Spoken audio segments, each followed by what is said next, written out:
People often say their world shattered in a heartbeat, but in my case, that was no exaggeration. One moment, I was a husband with a house, stability, and plans for the future.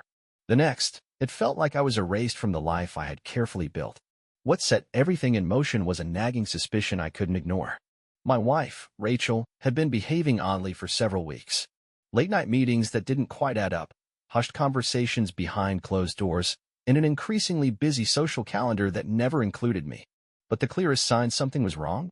The way she looked at me changed. I no longer felt seen as her partner. I was a burden, an afterthought in a life she was quietly rewriting without me. So I did what any man might do when the ground starts shifting beneath his feet. I started paying closer attention.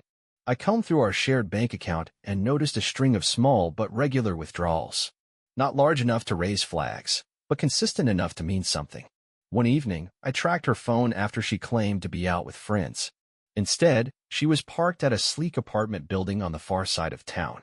That was when I knew something was really off. The moment of truth came when I told her I had a business trip scheduled, a quick overnight a few towns away. She barely responded, just offered a bland, "Be safe," with no follow-up, no curiosity. That lack of reaction said more than any words could. I realized that in her mind, I was already gone. But I didn't leave that night. I stayed back. At exactly 11:47 in the evening, she rushed out of the house. She didn't even glance back.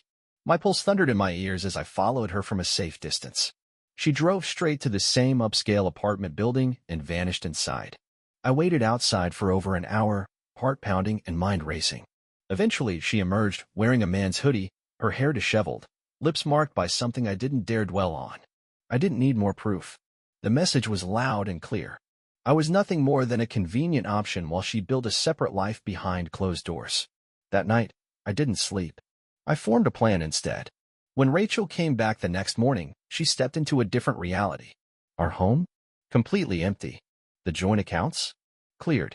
My phone number? No longer in service. I had wiped myself from her world. All I left behind was a note on the kitchen counter. For words. You wanted freedom? Enjoy. Then, I vanished. Rachel had been so sure of herself, so confident in her ability to juggle lies and secrets while keeping me in the dark. She probably thought she held all the cards, laughing behind my back, slipping away in the middle of the night to meet her new flame. But she never imagined I'd be the one to take control. I often picture her walking through the door that morning. Maybe, for a split second, she thought she had walked into someone else's house. The silence would have been haunting, no faint buzz of the television, no comforting scent of morning coffee, no trace of me. The furniture gone, closets bare, my shoes missing from their spot near the entrance. Then, as she opened the banking app on her phone, she would have seen it, zero balance. That's when the panic must have kicked in. I hadn't just taken my belongings. I had removed myself entirely. It was as if I had never lived there at all. But this wasn't some petty act of vengeance, it was liberation. I refused to be the man who stayed behind, heartbroken, while his wife manipulated reality. I wasn't going to subject myself to empty apologies, false remorse, or dramatic justifications. Rachel made her decision long before I made mine. I was simply the first one to act. That first week, I vanished from every radar. I cut off all communication, no calls, no social media, nothing. I rented a small house in another state under a different name. The less she knew, the better. Word eventually reached me that she panicked. She tried calling my disconnected number. Showed up at my job. I had already quit. Reached out to my friends, only to be met with silence. Each one told her the same thing. Haven't seen or heard from him. Desperate, she went to my parents' place. That was a mistake. My mother, who had never been fond of Rachel, didn't hesitate. She slammed the door in Rachel's face. But not before saying something sharp. He's finally free. Leave him alone. An old coworker mentioned Rachel even filed a missing persons report. Naturally, the authorities didn't take it seriously. I was a grown man who had chosen to leave and hadn't broken any laws. From their point of view, she was simply a woman trying to shift blame after being left behind. Still, Rachel wasn't the type to accept defeat easily. 2 weeks after my disappearance, she pulled a move I didn't expect. She showed up at my brother's place. And that's when things started to spiral. It was clear Rachel wasn't just concerned about me. She was unraveling because I had taken away every ounce of power she thought she had. She had always carried herself with such certainty, convinced that I'd be a permanent fixture in her life, reliable, unchanging, like the background furniture no one ever really notices. That illusion shattered the moment I walked away. And losing that sense of control? It was devouring her from the inside. By the time she showed up at my brother Nate's place, she was in rough shape. Nate never had much patience for her, and he didn't hide it. Even before I began to question things, he had his doubts about her. Sometimes, it's those on the outside who recognize the fractures before they split wide open. When she arrived at his door, she didn't even get past the threshold. She demanded, "Where is he?" Nate stood calmly in the doorway, arms folded across his chest, his gaze icy and unwelcoming. "Why do you care?" he asked, his tone flat and unimpressed. I could picture her standing there, hair tousled, her face pale, marked by the exhaustion of too many sleepless nights. Was it guilt keeping her up? Or was it fear? Probably a mixture of both. "He's my husband," she snapped. "He just left. He cleared out our bank accounts. He disappeared." Nate let out a dry, humorless chuckle. "You mean after you stepped out on him?" he said, head tilted slightly as if amused by her surprise. "Honestly, Rachel, I thought this was what you wanted. A life without him, right? Isn't that what all of this was for?" Her face crumpled into something desperate and confused. She started to respond, but her words faltered. She wasn't used to being held accountable, not like this. "You want to know where he is?" Nate continued, stepping forward just enough to make her recoil. "I don't know. And if I did, I wouldn't tell you anyway. One thing's for sure, he doesn't want to be found. You lost him, Rachel. That was your doing. So why don't you go back to the man you thought was worth throwing everything away for?" Then, without another word, he closed the door in her face. Later, Nate called to fill me in. His description was blunt and matter-of-fact. "She's falling apart," he told me. I didn't doubt it. People like Rachel depend on being in control. They have to steer the narrative, dictate the outcomes. When that power slips from their grasp, they flounder. Judging by what Nate described, she was spiraling quickly. But there's something important to remember: desperation can drive people to extremes. And Rachel wasn't the type to simply walk away. She wasn't finished yet. Exactly 1 week later, I discovered just how far she was prepared to go. I had been lying low, keeping out of sight in a small, quiet town where nobody knew who I was. I had paid for everything in cash, rented a modest place, avoided leaving any traceable activity. I stayed vigilant. Every move calculated. Still, that morning, when I stepped into the local diner, a familiar unease crept over me. The hairs on the back of my neck rose. That inner alarm, one I learned never to ignore, kicked in hard. I scanned the room, my heart pounding against my chest. And then I saw her. She was tucked into a corner booth, sipping from a coffee cup like she belonged there, like she had always been part of that place. Rachel. Somehow, she had tracked me down. Her presence sent an icy jolt down my spine. She had no connection to this town, no legitimate reason to be there. Yet she sat calmly, absently stirring her drink with the same rhythm she used to have during our slow Sunday mornings. But there was no comfort in her gaze now. Her eyes were sharp, unyielding, locked on me with a disturbing intensity. My stomach tightened. How had she managed to find me? I had been meticulous. No credit cards, no calls to shared acquaintances, no social media. The only explanation? She had help. Maybe a private investigator. The idea chilled me. Forcing myself to keep cool, I moved toward the counter, trying to look unfazed, like nothing in the room had shifted. The waitress, a kind-faced older woman, greeted me with a warm smile as she poured a fresh cup of coffee. "The usual?" "Yeah," I replied evenly.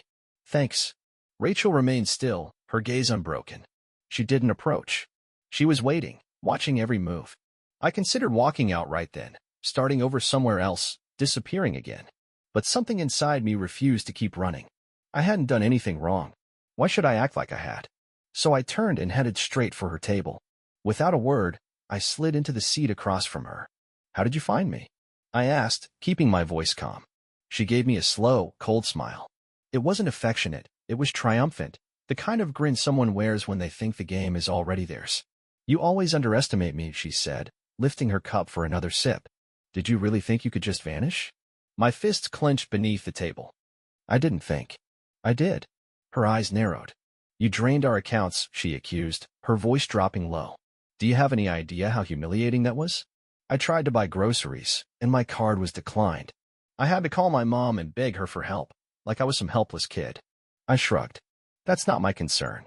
She exhaled sharply and set her cup down harder than necessary. "It is your concern. Because I'm not leaving until I get answers." Leaning forward, she closed the distance between us. What did you expect would happen? That you could vanish without a trace, and I'd simply forget you ever existed? That I'd just move on like nothing ever happened? That's exactly what I figured would happen, I replied, especially since moving on didn't seem to trouble you before I left. Her expression darkened, and something sharp sparked in her eyes. I never wanted things to fall apart like this, she murmured. I let out a bitter laugh and shook my head. Fall apart? You didn't just cause a little damage. You wrecked our marriage. You kept lying to me for months. You were sneaking behind my back, Rachel. And now you're angry that I won't just sit here and act like nothing happened. She released a tense breath and began tapping her fingers on the table. We need to talk. In private. I gave her a flat look, the corners of my mouth twitching. Yeah, that's not happening. Her eyes narrowed, her voice turning cold. If you don't come with me, I'll start causing a scene. I'll tell everyone here you walked out on your wife, stole from me, left me with absolutely nothing. Is that really the kind of attention you want? My jaw clenched tight. She might have been bluffing. I hoped she was, but the last thing I needed was every person in this small town whispering about me. I took a slow breath and glanced around the diner. A few people were half-watching us, pretending not to listen. Rachel was good at this. She knew how to spin things her way. And if I walked out now, she'd trail behind, raising her voice just enough to draw more stares. Fine. I'd give her this one. You've got 10 minutes, I muttered, rising to my feet. Her lips curved into a smile, one that screamed victory. That's all I need. I trailed her out of the diner, my gut telling me this wasn't headed anywhere good. I should have stayed behind, let her cause a scene and embarrass herself. But instead, I followed her into the night, down a quiet street where only the occasional car passed by and an old streetlight buzzed overhead. This town wasn't big, the kind of place where strangers were noticed, and I had worked hard to stay under the radar. Until now. Rachel walked in silence. She led me around the corner to a nearly empty lot behind a worn-down bookstore, where a sleek black sedan was parked. Not her car. I felt my chest tighten. Nice ride, I said, keeping my tone light. Didn't realize you traded up. She stood by the driver's side, her perfectly polished nails tapping the car's roof. It's not mine. I already suspected the truth but still asked, whose is it? She tilted her head, studying me like she was trying to gauge how much I knew. His. I released a slow breath. There it was. So, what then? He's here too? Lurking somewhere, ready to jump out? A small smile tugged at her lips. No. He doesn't even know I'm here. He has no idea I found you. That made me pause. If this wasn't his plan, if she came here on her own, what was she really after? I leaned against a nearby car, folding my arms. All right, Rachel. You've got 10 minutes. Let's hear it. For the first time since we sat down back in the diner, something shifted in her face. It almost looked like doubt. I messed up, she admitted, her voice soft. I know that. But disappearing like that, taking everything, you didn't have to go that far. I let out a short laugh. Actually, I did. She took a small step toward me. You don't understand. No, Rachel. You're the one who doesn't get it, I snapped. You don't get to stand here and act like you're the one who's been wronged. You don't get to pretend you were just some innocent wife who made a small mistake. You didn't stumble your way into someone else's bed. You made that decision again and again. She winced. Good. She needed to hear it. I should hate you, I continued, keeping my voice calm. I should be angry beyond words. But I'm not. Because the moment I walked out of that house, leaving you standing in the ruins of what you broke, I felt something I hadn't in months. I paused for a beat, letting the silence speak. Relief. Her throat moved as she swallowed hard, her hand gripping the edge of the car door tighter. I didn't want to hurt you, she whispered. I laughed again, shaking my head. Well, you did. And now you have to carry that. The silence between us grew heavier. I could see it, her inner conflict. Part of her wanted to explode, to twist this into something that made her the victim. But another part, maybe the part she didn't want to admit existed, knew it was over. Finally, she let out a sharp breath and turned her gaze away. I thought you'd come back. I looked at her, my expression hard. Then you never truly knew me. She gave a single nod, as if she was finally accepting something she had long resisted. Then, without saying another word, she got into the car and drove off. I stayed rooted to the spot long after the car disappeared. Maybe this was the conclusion. Maybe she would finally let it go. But deep inside, I knew better. Rachel wasn't finished. That message, you should have stayed gone, still lit up my phone screen, a quiet warning that she wasn't done. But instead of fear, I felt something new. Clarity. She aimed to throw me off balance, to make me question everything, to convince me she held more power than she truly did. But I had endured too much to fall under her influence again. That didn't mean I was going to pretend it didn't affect me. I packed up, secured the rental house, and hit the road before daylight had fully broken. This time, I wasn't wandering aimlessly. I had a direction, a purpose. No more running without reason. I needed the truth. Instead of venturing deeper into the unknown, I turned back to a place I hadn't seen in years, my hometown. Not the one I shared with Rachel, but the one I left long before she entered my life. The place where my brother, Nate, still lived. As I pulled into his driveway, he was already outside, casually leaning on his truck like he had anticipated my arrival. "Took you long enough," he said with a teasing smile. I let out a breath and shook my head. "You knew I was coming?" "I had a hunch," he replied, gesturing for me to follow him inside. Nate always had a knack for understanding things that weren't said aloud. When Rachel had shown up at his door weeks earlier, desperate for answers, he knew something big was brewing. He just didn't know what it was until now. "She's not letting this go, is she?" he asked while pouring us both some coffee. I gave a slow shake of my head. "Not even a little." He exhaled heavily and rubbed his jaw. "So, are you finally ready to stop running?" That was the real question. I had spent what felt like forever looking over my shoulder, waiting for Rachel to reappear, for the past to claw its way back into my life. But exhaustion had settled deep into my bones. Nate was right. If I wanted to put this behind me, I had to stand my ground. "I am," I said with a nod. "It's time." And with that, we began to strategize. Rachel had spent months portraying herself as the wounded party, weaving a narrative where I was the heartless one who left her behind. But the thing about fabrications? Eventually, the truth finds a way to surface. With Nate's support, I started reaching out, discreetly. I contacted people I had cut ties with when I vanished. Friends, colleagues, even a few distant acquaintances. And as the conversations unfolded, a clearer image began to form. Rachel hadn't just been chasing me. She had been slipping up, repeatedly. Her supposed dream relationship, the one she had upended everything for, was already crumbling. The man she had pinned her hopes on wasn't the ideal partner she had built up in her head. Worse still, her finances were dwindling at a rapid pace. It didn't take long for those around her to start noticing. The charm she once used to win people over had lost its shine. Friends who had initially believed her version of events began to see the inconsistencies.